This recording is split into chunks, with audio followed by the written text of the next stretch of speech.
Hello, my name is Franklynn Bartol, and I'm a master's student at University College London and Yale. Now, whether you're a novice at cooking or you're already an expert, it's always good to go back to basics and learn how to make a simple dish really tasty and really healthy.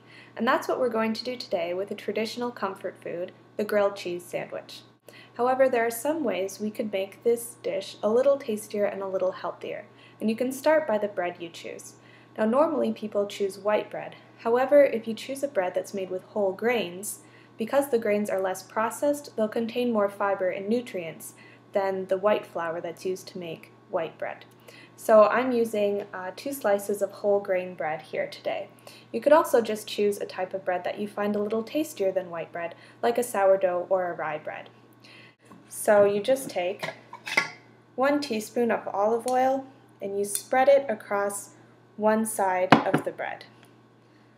So you just kind of drizzle it, and then you can use the back of your spoon to make sure that it covers the whole bread. And then you're done. 1 teaspoon each side, no butter, no margarine to worry about. So do that to one side of each slice, and then put that aside for now as we make our cheese mixture. Now while you're making your cheese, you might want your frying pan to be heating up. So turn the burner to about low to medium heat, and in a few minutes it should be ready. So for our cheese mixture, I'm using half a cup of shredded mozzarella cheese. And cheese is a really good ingredient because it contains lots of protein, contains calcium and vitamin D. So I have a measuring cup here, and I've measured out half a cup of shredded mozzarella cheese. Next, we'll add 2 tablespoons of grated Parmesan cheese. This cheese has a nice sharp flavor, and that'll really nicely complement the very creamy, light flavored ricotta cheese. And I'm using a 1/4 cup of this ricotta cheese here. Now if you can't find ricotta cheese, it's good to use another cheese that's very creamy because it helps hold the grated Parmesan and the shredded mozzarella together. So a goat's cheese that's really soft, or feta cheese, or cottage cheese would all be good choices here. So now we have 3 cheeses, and we just want to mix them together. Now if you want to add a little extra flavor, you could take half of a clove of garlic, grate that, and add it in. Or if you don't have a clove of garlic on you, you could always just add about a teaspoon of the powdered garlic, and it's just for a little extra flavor.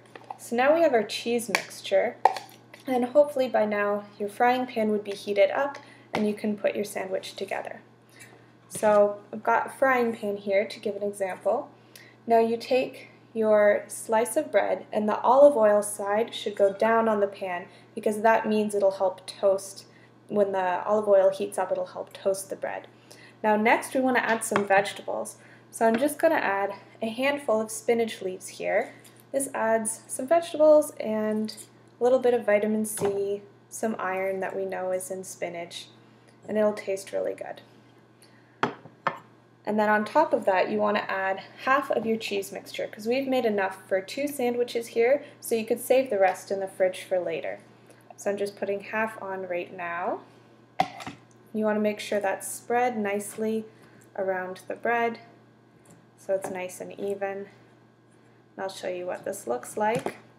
So we've got our spinach. You want to use the cheese to kind of spread it around and get it to hold together. And then once you're done, you take your last piece of bread. The olive oil side needs to be facing up. So you have your sandwich ready to go. You do it 2 minutes on this side. You would flip it using a spatula, 2 minutes on the other side. And then when you're done, you'll get this beautiful sandwich. It's become a nice golden brown on top, and on the inside you have this gooey cheese, and the spinach is cooked a little bit. It's really, really delicious.